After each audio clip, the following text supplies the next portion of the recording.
Hi everyone, MDP স্ট্র্যাটেজিকেতে স্বাগতম।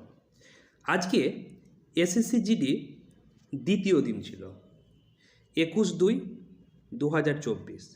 First শিফটে যে সকল জিকে এসছে সেই সকল জিকে নিয়ে আমি আলোচনা করব এবং অ্যানালাইসিস করব।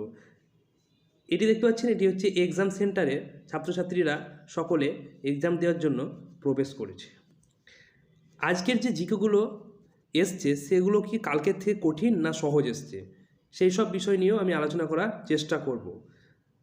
কালকে যে সকল জিকেগুলো এসছিল সেই তুলনামূলকভাবে আজকে কঠিন আসেনি যা ধারণা করেছিলাম।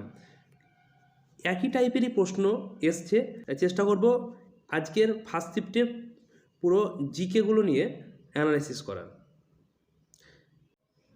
আমি প্রশ্নতে চলে এলাম। 1 নম্বর প্রশ্ন হচ্ছে, লাবণী কোন রাজ্যে প্রচলিত একটি লোকনৃত্য? লাবণী, এটি উত্তর হয়ে যাবে মহারাষ্ট্র। মহারাষ্ট্র হচ্ছে লাবণী একটি লোকনৃত্য মহারাষ্ট্রের। এই লোকনৃত্য নিয়ে গতকালকে একটি পড়েছিল কেরলের একটি বিষয় নিয়ে, আজকেও পড়েছে মহারাষ্ট্রের। 2 নম্বর হচ্ছে লোসার উৎসব কোথায় পালিত হয়? লোসার, এটি হয়ে যাবে লাদাখ। নববর্ষ রূপে পালিত হয় লোসার উৎসব লাদাখে। তৃতীয় প্রশ্ন হচ্ছে, 2011 সালের জনগণনা অনুযায়ী কোন রাজ্যে মহিলা সাক্ষরতার হার সবচেয়ে কম? এটি উত্তর হয়ে যাবে রাজস্থান। এটাই কালকে আমি আলোচনা করেছিলাম। কালকে পড়েছিল কিন্তু 2011 সালের জনগণনা অনুযায়ী কোন রাজ্যের মহিলা সাক্ষরতার হার সবচেয়ে বেশি, সেটি উত্তর হয়ে গেছিল কেরল, 94%। আজকে রাজস্থান মহিলা সাক্ষরতা সবচেয়ে কম। এটা কালকেও আলোচনা করে আমি বলেছিলাম যে এটা এমনও হতে পারে পরবর্তীতে পড়তে পারে মহিলা সাক্ষরতার হার কম এবং কোন রাজ্যের সাক্ষরতার হার সবচেয়ে কম সবচেয়ে বেশি, তাই আজকে দেখো পড়ে গেছে।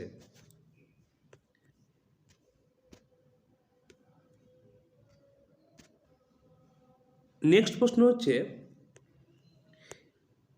অর্থ কমিশন সংবিধানের কত নম্বর ধারার সঙ্গে যুক্ত আছে? অর্থ কমিশন সংবিধানের কত নম্বর ধারার সঙ্গে যুক্ত আছে? এই সংবিধান নিয়ে কালকেও পড়েছে, গতকালকে, আজকেও পড়েছে। তাই প্রত্যেক দিন যাদের পরীক্ষা রয়েছে আগামীতে তারা সংবিধান নিয়ে প্রশ্ন অবশ্যই পড়ে যাবে, কারণ আজকে পড়েছে সংবিধানের কত নম্বর ধারার সঙ্গে যুক্ত রয়েছে অর্থ কমিশন। সেটি হয়ে যাবে উত্তর আর্টিকেল 280। আর্টিকেল 280-তে অর্থ কমিশন সংবিধান যুক্ত রয়েছে। 5 নম্বর প্রশ্ন হচ্ছে, সবুজ বিপ্লব কোন ক্ষেত্রের সঙ্গে যুক্ত রয়েছে? সবুজ বিপ্লব, এটি উত্তর হয়ে যাবে কৃষি। সবুজ বিপ্লব কোন ক্ষেত্রের সঙ্গে যুক্ত? কৃষি। 6 নম্বর প্রশ্ন হচ্ছে, অনাকা আলাঙ্কামণি কোন খেলার সাথে যুক্ত? অনাকা আলাঙ্কামণি, এটি হয়ে যাবে উত্তর স্কোয়াশ।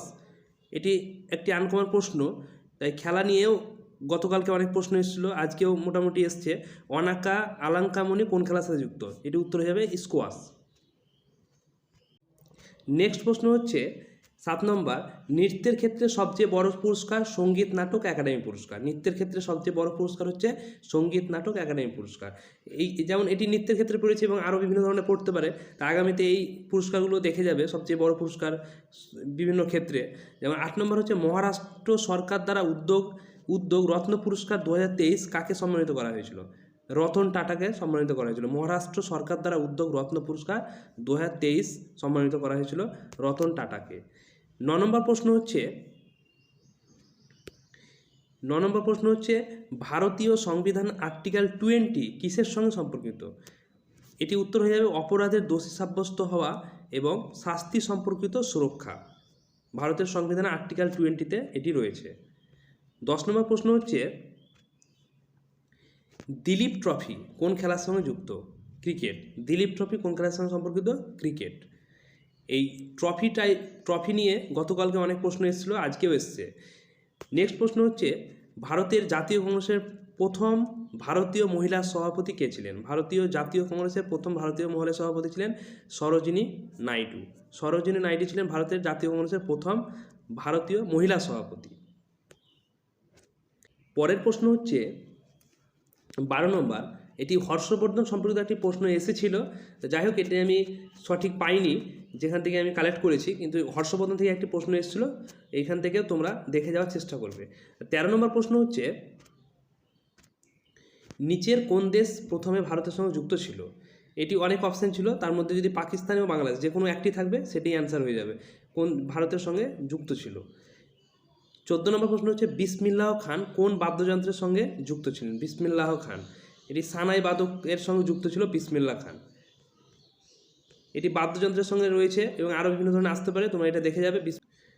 তো যাই হোক, আমি চেষ্টা করব যে পরের শিফটে যে সকল জিকেগুলো এসেছে এবং আসবে সেই সব প্রশ্ন নিয়ে আমি আলোচনা করব পরবর্তী ভিডিওতে। তাই তোমরা এই চ্যানেলটি সাবস্ক্রাইব করে পাশে থাকবে, তাহলে জিকে সম্পর্কে যত ধরনের সমস্যা সমাধান হয়ে যাবে আমার এই চ্যানেলের মধ্য থেকে। এই চ্যানেলটি সাবস্ক্রাইব করে পাশে থাকার অনুরোধ রইল। এখন পর্যন্ত 7ই মার্চ পর্যন্ত এক্সাম চলবে এসএসসি জিডি, তাই অনেক জিকে নিয়ে আমি আলোচনা করব। 7ই মার্চ পর্যন্ত এসএসসি জিডিতে যে সকল প্রশ্নগুলো পড়বে সেগুলো নিয়ে আমি অ্যানালাইসিস করব। তাই ধন্যবাদ পাশে থাকার জন্য।